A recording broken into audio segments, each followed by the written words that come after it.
जैसे कि हमने कल जो है parallelogram law of vector addition को प्रूव किया था, वो सारा जो मेथड था, वो सारा जो भी सॉल्यूशन था, वो आपको प्रीवियस लेक्चर में मिल जाएगा। सो आज हम उस टॉपिक से बढ़ के कुछ और चीज़ सीखते हैं कि कौन कौन सी कंडीशंस हैं जहाँ पे हम पैरेललोग्राम लॉ यूज़ कर सकते हैं। तो चलिए बेटा, कल हमने ये पढ़ा था, प्रूव किया था पैरेललोग्राम लॉ मुताबिक R is equal to यानी resultant vector, the magnitude of resultant vector is equal to a square plus b square plus 2ab cos theta. ये चीज़ हमने बेटा कल प्रूव की थी। तो आज पढ़ेंगे हम इसकी कुछ कंडीशंस कि किन कंडीशंस पे अगर हम एंगल्स डिफरेंट एंगल्स रखें तो फिर हमारा पैरेललोग्राम लॉ कैसे बनेगा। सो बेटा चलिए देखते हैं हम। पहली बात तो आप ये ज़हन में रखिए बेटा, कल हमने क्या पढ़ा था, कल एक ट्रायंगल हमने बनाई थी। उस ट्रायंगल में ये हमने साइड चली थी b sin थीटा, और ये जो साइड थी इसको हमने नाम दिया था a plus b cos theta, और ये जो था ये रिजल्टेंट। ये चीज़ इस चीज़ से हमने प्रूव किया था ये सारा फार्मूला। तो आज हम अगर इसकी एंगल फाइंड आउट करना चाहें, what will be the angle of parallelogram, तो आपके यानी कि एक सिंपल फार्मूला यूज होता है, एक ट्रिग्नोमेट्रिक साइन इस्तेमाल हम करते हैं tan। तो what will be the angle, ये है a के साथ एंगल जो बन रही है अल्फा, ये क्या होगी, यानी कि tan अल्फा हमें फाइंड आउट करनी है। तो tan अल्फा आपको पता है कि tan किसके बराबर होता है, परपेंडिकुलर अपॉन बेस के बराबर होता है। tan थीटा हमेशा बराबर होता है परपेंडिकुलर, ये आपका परपेंडिकुलर है और ये आपका बेस। तो tan थीटा ऑलवेज बराबर होता है परपेंडिकुलर अपॉन बेस के। तो वैल्यूज पुट करेंगे, tan alpha is equal to perpendicular कौन सा बेटा, b sin theta, b sin theta upon में। अब देखिए इधर जो है बेस हमारा कौन सा बनना है, a plus b cos theta, a plus b cos theta. तो बेटा इस फार्मूला की मदद से आप फाइंड आउट कर सकते हैं what will be the angle during the parallelogram. क्या एंगल बनेगी with respect to a, with respect to a, ये आप एंगल निकालेंगे with respect to vector a। अगर कोई भी आपसे विद रिस्पेक्ट टू b पूछे, लेट्स सपोज मैं इधर ड्रा करता हूं, एक ये पैरेललोग्राम मैंने ड्रा किया, ये a वेक्टर, लेट्स सपोज ये b वेक्टर और ये है a वेक्टर। अब जो एंगल बनेगी a के साथ हम उसको अल्फा कहेंगे। अगर यही एंगल a के साथ नहीं बन रही, यही एंगल b के साथ बन रही है, तो हम इसको बेटा बोलेंगे बीटा। इसको क्या बोलेंगे, बीटा बोलेंगे, इसको हम नाम देंगे बीटा। अगर कोई भी एंगल पूछ रहा है what will be the angle with respect to b, तो अब क्या करेंगे, अब साइन चेंज कर देंगे। अब b sin थीटा की जगह पे आप रखेंगे a sin थीटा, और जहां पे a है उस जगह पे आप b रखेंगे। लेट्स सपोज अगर विद रिस्पेक्ट टू b पूछे तो tan beta is equal to b sin theta की जगह पे a sin theta upon a की जगह पे b plus b cos theta की जगह पे a cos थीटा। अब ये है formula to find the angle with respect to vector b। Vector b के मुताबिक जो एंगल फाइंड आउट होगी उसका फार्मूला ये है। तो बेटा ये हमने कल फार्मूला प्रूव भी किया था। आज इसकी एंगल के बारे में भी हमें पता चल गया कि अगर angle with respect to a है तो फार्मूला ये लगेगा, tan alpha b sin theta upon a plus b cos theta. अगर जो है angle with respect to b बन रही है तो हम फार्मूला लगाएंगे tan beta is equal to a sin theta upon b plus a cos theta. तो ये बेटा आप ज़हन में रख लें, ये बातें जो है एंगल वगैरह फाइंड आउट करने में आपको काम आएगी। अब चलते हैं हम अपने जो है मेन कॉन्सेप्ट की तरफ। तो बेटा ये आप नोट कर ले तो बहुत ज़्यादा अच्छा होगा, क्योंकि ये पॉइंट्स जो है ना वो बिल्कुल इंतहाई इंपॉर्टेंट होती हैं पैरेललोग्राम लॉ में, क्योंकि ये चीज़ें जो है ना डेरिवेशन भी किस किताब में होती है, किस टेक्स्ट बुक में नहीं भी होती है। तो ये चीज़ें हमें पता होनी चाहिए कि बेटा एंगल के लिए हमारा कौन सा कॉन्सेप्ट होगा और एंगल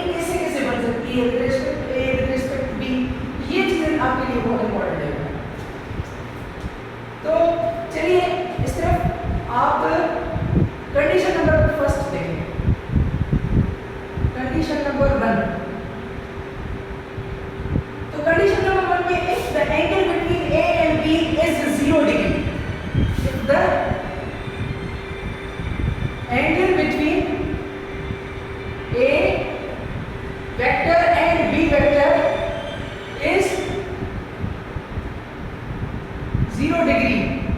अगर ए वेक्टर और बी वेक्टर के बीच में जो एंगल हो वो 0 डिग्री हो, तो what will be parallelogram formula? What will be the magnitude of resultant and what will be the direction of resultant? अब बेटा आप ये बात समझें कि अगर the angle between A and B is 0 degree, then आप ये समझें कि two vectors should be parallel to each other. जब एंगल 0 डिग्री होती है तो वेक्टर्स क्या होते हैं? पैरेलल टू ईच अदर होते हैं, पैरेलल टू ईच अदर। अब पैरेलल का मतलब क्या हुआ? Same in direction, same in direction.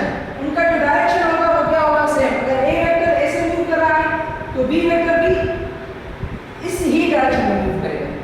अगर two vectors parallel to each other हैं तो what will be the formula of parallelogram? What will be the magnitude of resultant in the parallelogram and what will be the angle? So अब जो है theta 0 degree है, इस cos theta की जगह पे 0 डिग्री आप पुट करेंगे। चलिए देखते हैं बेटा इस साइड से।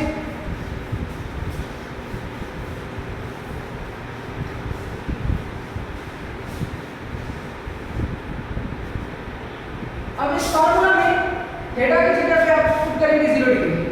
To vectors are parallel to each other, angle is 0 degree. So इधर पुट करेंगे magnitude of r is a square plus b square plus 2 same a b formula cos theta की जगह पे आप रखेंगे 0 डिग्री। थीटा की जगह पे क्या रखेंगे? 0 डिग्री। अब cos 0 डिग्री ये बात ध्यान में रख लें, cos 0 degree always equal to 1। cos 0 डिग्री किसके बराबर होता है? 1 के बराबर होता है। तो इस जगह पे आ गया 1, तो हमारा फार्मूला कैसे बना? r magnitude of r will be a square plus b square plus 2ab। अब cos 0 डिग्री की जगह पे 1 मल्टीप्लाई होगा तो सेम आंसर आ जाएगा। तो इधर देखिए आपका कंप्लीट उसका फार्मूला बन रहा है। कौन सा फार्मूला बन रहा है? कंप्लीट उसका फार्मूला, यानी कि a square plus b square plus 2ab cos theta 2ab ये बराबर होता है a plus b whole square.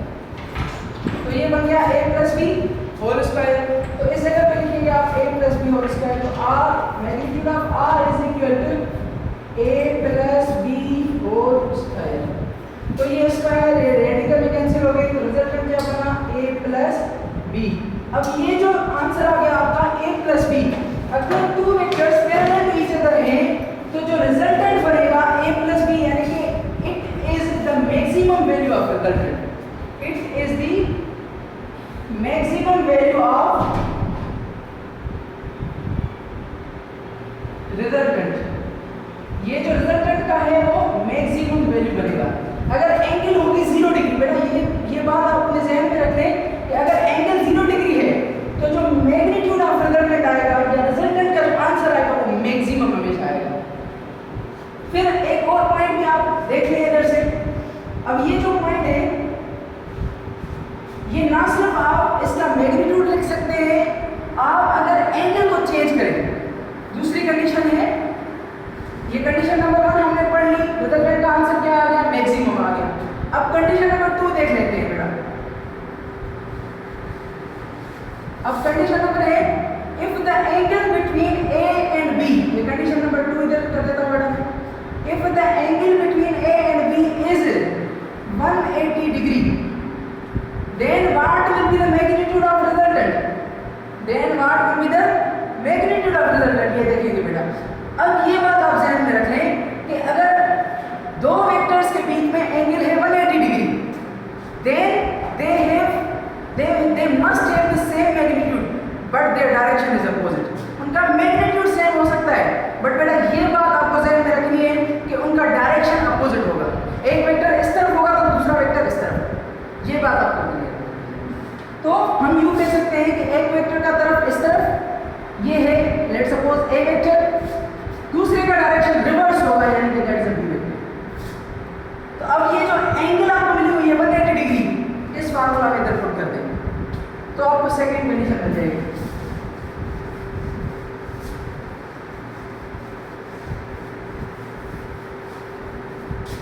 आपको सेकंड कंडीशन मिल जाएगी। देखिए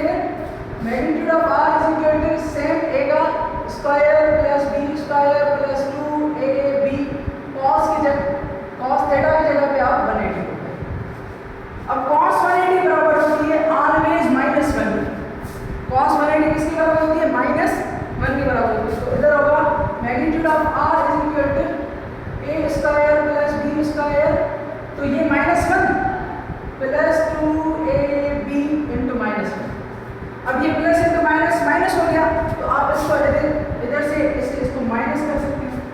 तो आप इधर देखिए कंप्लीट स्क्वायर फार्मूला बन रहा है पर माइनस वाला, यानी कि a square minus plus b square minus 2ab ये बराबर होता है a minus b whole square.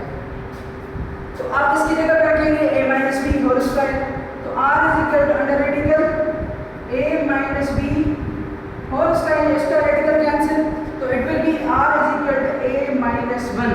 अब जो इधर वैल्यू आ रहा है a minus b that is the minimum value of the curve. तो ये बात बेटा आपको ध्यान में रखनी है। जैसे प्रीवियसली हमने कहा कि अगर एंगल 0 डिग्री होगी तो रिजल्टेंट का वैल्यू मैक्सिमम होगा, अगर एंगल 180 डिग्री होगी तो जो रिजल्टेंट का मैग्नीट्यूड होगा या रिजल्टेंट जो हमें मिलेगा वो मिनिमम वैल्यू देगा, उसका वैल्यू हमेशा क्या आएगा, मिनिमम आएगा। तो इसे देखेंगे द रिजल्टेंट will have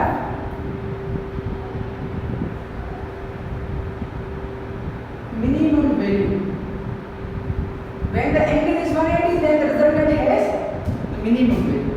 ये बात आपको बेटा ध्यान में रखनी है। तो कंडीशन नंबर पहले में हमने बताया आपको, कंडीशन नंबर सेकंड ये है वेरी इंपॉर्टेंट, ये नोट कर दे बेटा, ये बहुत काम की चीज है, ये नोट कर दे। और कंडीशन नंबर तीसरे भी आपको मैं बताऊंगा बेटा। चलिए शाबाश, फटाफट इसको ध्यान में रख लें आप जो है वो रोक के आप नोट भी कर सकते हैं। देखिए कंडीशन नंबर 3 में आपको इधर नोट कराता हूँ। Condition number 3 is that if the angle between A and B is 90 degree, अगर A और B के बीच में जो एंगल है वो 90 है, अगर A और B के बीच में एंगल क्या है 90 डिग्री है, then what will be the magnitude of resultant। ये बात आपको 90 का आपको पता है बेटा, angle is 90, two vectors are perpendicular to each other. जब वो टू वेक्टर्स परपेंडिकुलर होते हैं तो उनके बीच में एंगल कौन सी होती है बेटा, 90 होती है। तो जो 90 एंगल वैल्यू है इस जगह पे cos थीटा पे पुट करनी है बेटा। तो देखिए आप पुट करते हैं ये वैल्यू,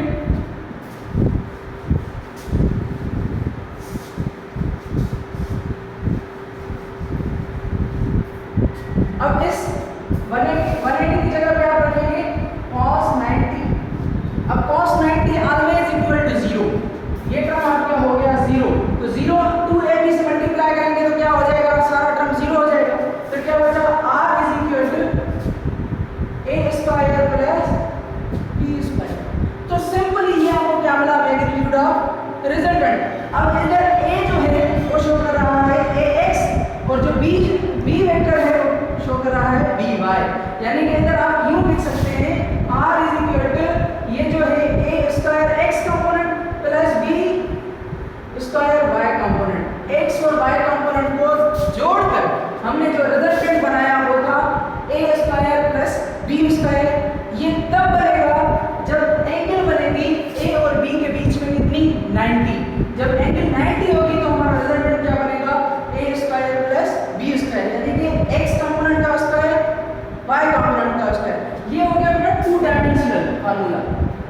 डायमेंशनल फार्मूला।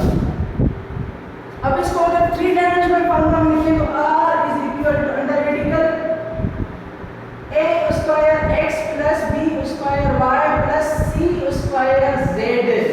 ये जो फार्मूला है 3 डायमेंशनल फार्मूला है, क्योंकि ये जो है x और y कंपोनेंट है 2 डायमेंशनल कंपोनेंट। अगर कार्टेशियन कोऑर्डिनेट सिस्टम में देखें तो कितने कंपोनेंट होते हैं, ये x, ये y और ये z। अब ये 3 डायमेंशनल कोऑर्डिनेट सिस्टम में हमने वेक्टर को ऐसे लिखा, 2 डायमेंशनल कोऑर्डिनेट सिस्टम में हमने वेक्टर को, यानी कि that will be the magnitude of resultant. और बेटा हम इसके एंगल भी निकाल सकते हैं। देखिए आप इसके एंगल हम कैसे निकालते हैं, देखिए बेटा हमारे पास फार्मूला है tan थीटा, रखिए tan theta is equal to b sin theta upon a plus b cos theta. ये हमारे पास। अब देखिए बेटा एंगल कौन सी है, 90। इधर theta is equal to 90 degree. अब जहाँ पे भी थीटा है आप एंगल 90 रखेंगे। tan theta is equal to B, इधर साइन थीटा की जगह पे 90 degree upon A plus B cos theta की जगह पे 90 डिग्री। अब इधर से देखें, इसको सिंपलीफाई करते हैं। tan theta is equal to sin 90 degree always equal to 1, ये बात ध्यान रखें। तो इधर क्या होगा, b into sin 90 always equal to, इसका जो आंसर है 1 है, तो b के साथ हम 1 को multiply, a sin plus b cos 90 always equal to 0। हमने इधर लिखा हुआ है cos 90 का वैल्यू क्या होता है 0, तो इधर लिखेंगे b into 0। सो ये टर्म क्या हो गया, 0 हो गया। तो tan theta is equal to b upon a plus 0। अब प्लस 0 नहीं लिखते, इसलिए क्या लिखेंगे b अपॉन a। अब इधर से देखें, जो b कंपोनेंट है वो y कंपोनेंट है, a कंपोनेंट है x कंपोनेंट है, तो b की जगह पे y लिख सकते हैं, a की जगह पे x कंपोनेंट लिख सकते हैं। तो इधर होगा tan theta is equal to y upon x, y upon x लिख सकते हैं। अब थीटा इधर प्लस में है, tan इधर प्लस में है, बराबर की दूसरी साइड नेगेटिव हो जाएगा, तो it will be theta is equal to tan inverse y upon x। तो इस फार्मूला की मदद से आप जो परपेंडिकुलर कंपोनेंट हैं, जो 90 डिग्री है, 90 डिग्री पे हैं दो कंपोनेंट्स, उनकी आप एंगल भी फाइंड आउट कर सकते हैं। तो बेटा ये जो डिफरेंट टॉपिक्स हैं पैरेललोग्राम लॉ के, जो वेक्टर्स के हिसाब से, मैं आपको रियली बताऊं कि vectors is the most important chapter and important description also. बेटा ये जो है, जो आपका चैप्टर है vectors, it is very important. आप इसको प्रैक्टिस करें, क्योंकि ये जो चीज़ें ना बेटा मैथमेटिक्स में, आप जब तक प्रैक्टिस नहीं करेंगे, आप जब तक इनको क्लियर नहीं करेंगे प्रैक्टिस के जरिए, तो आपको ये समझ में नहीं आएंगे बेटा। तो it is suggestion from my side, ये जो कंडीशन मैंने आपको पढ़ाई है, पैरेललोग्राम लॉ आपको पढ़ाया है, आपके एग्जाम एनुअल एग्जाम्स में ये आ सकते हैं, खास करके सिर्फ टेक्स्ट जो बुक बच्चे रेफर करते हैं उनके लिए ये सारी कंडीशंस हैं। और सारा लेक्चर जो है वो आप गौर से सुनिए, आप उनको नोट डाउन कर दें, वेरी इंपॉर्टेंट पॉइंट्स। और इंशाल्लाह अगले जो है लेक्चर में आपको न्यू थिंग के साथ, न्यू टॉपिक के साथ भी, जो इसके बाद जो टॉपिक आएगा उसके साथ आपको आपका जो टीचर है आपके यहाँ हाजिर होगा इंशाल्लाह। So thank you so much for watching and subscribe my video.